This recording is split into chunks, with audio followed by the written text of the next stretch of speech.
1515, François Ier vient de battre les Italiens à Marignan et invite Leonardo da Vinci en France pour lancer la Renaissance.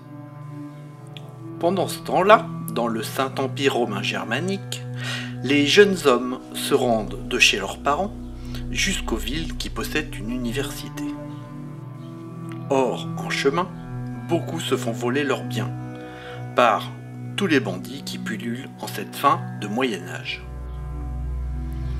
L'empereur Charles Quint, nouvellement élu, ah oui, le chef de toute la région, il est élu. Il y a 7 gars qui se réunissent, et puis ils ont peut-être dû faire ça à la plouffe, en fait. Mais bon.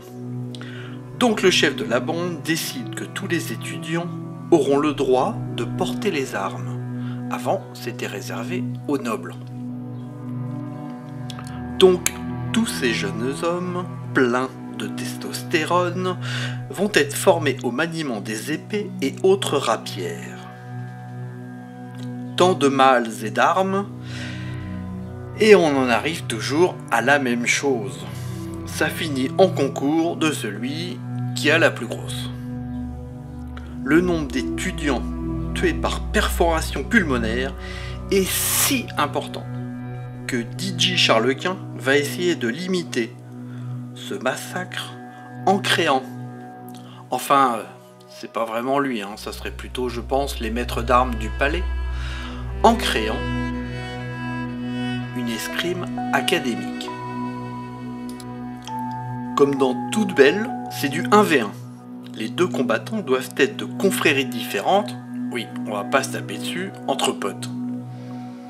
Chaque camp équipe son champion. Assis sur une chaise, on lui enfile une veste matelassée, puis une cotte de maille par-dessus. Il faut encore protéger le cou avec du cuir épais et la main qui tient l'arme avec un gant du même type. Donc, tout le haut du corps est protégé, tout sauf le visage. Et oui, parce que le but de cette escrime codifiée, c'est quand même de se mettre des grands coups d'épée dans la gueule. Faut dire que depuis le XVIe siècle, dans ces confréries étudiantes, un homme se doit de connaître le combat, à la guerre ou par la Mansour. Donc, revenons à notre duel et à ses règles. Les deux combattants se tiennent à la distance d'une épée, ce qu'on appelle la Mansour.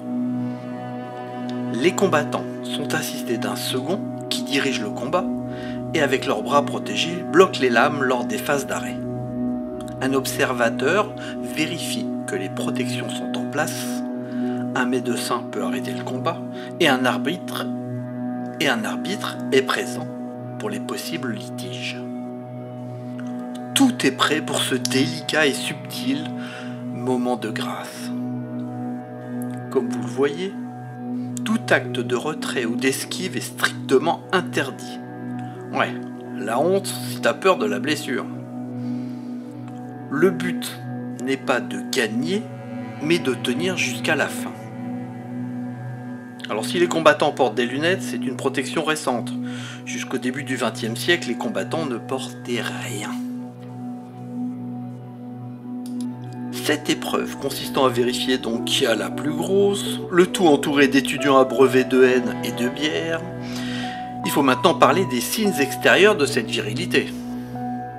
Là où les cicatrices, qui strient tout le côté gauche des visages, et sont portés comme des trophées. Ces hommes, bah oui, parce que quand même depuis le XVIe siècle, seuls les hommes sont présents dans ces fraternités, et il est même arrivé à certaines périodes de l'histoire que la nationalité des parents, voire des grands-parents, soit vérifiée. Suivez mon regard. Donc ces étudiants mâles, pleins d'alcool, vont exhiber leurs cicatrices, ce qui leur donnera une certaine place dans la société. Un homme arborant ce signe va plaire aux femmes, jusqu'à représenter le mari idéal. Au XIXe siècle, le port de ces cicatrices permettait même d'accéder aux meilleurs postes de l'administration d'une ville, voire de l'État. Enfin voilà pourquoi dans les années 30, on a vu apparaître le stéréotype du soldat nazi balafré. pour info, Hitler a fait interdire ces fraternités, il les trouvait trop proches de la noblesse.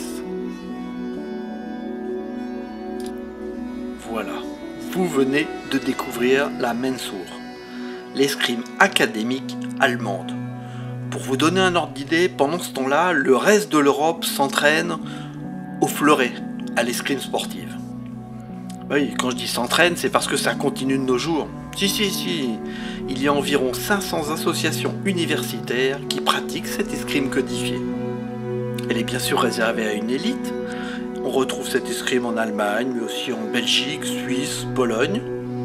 À savoir que les confréries étudiantes qui sont éprises de ce rite ont tendance à être composées au mieux de gars qui descendent de la noblesse, au pire d'autres qui se veulent potes avec tonton Adolphe.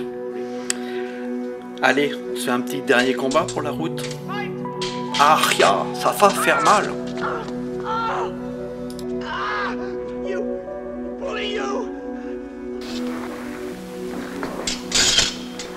Hey, ja, da haben wir das. Aufstände! Weg!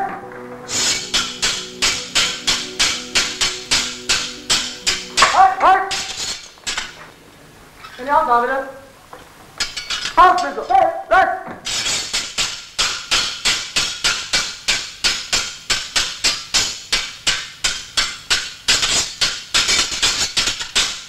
Halt! Einfach kein Verschluss. Der Fall. Ausfallzeit euch bitte um Pause. Pause ist links. Weiter. Ausfallzeit ist bitte meine Faust hier auszuerklären. Pause links, Ex. Silenzium für den Fortgang der Partie. Ich auch wieder. Hauptmensur! Hey!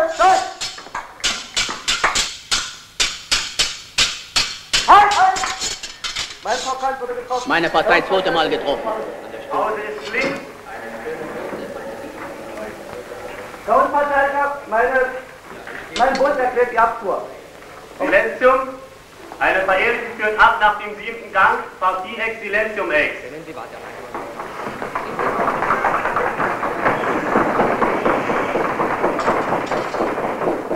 Es tut mir leid.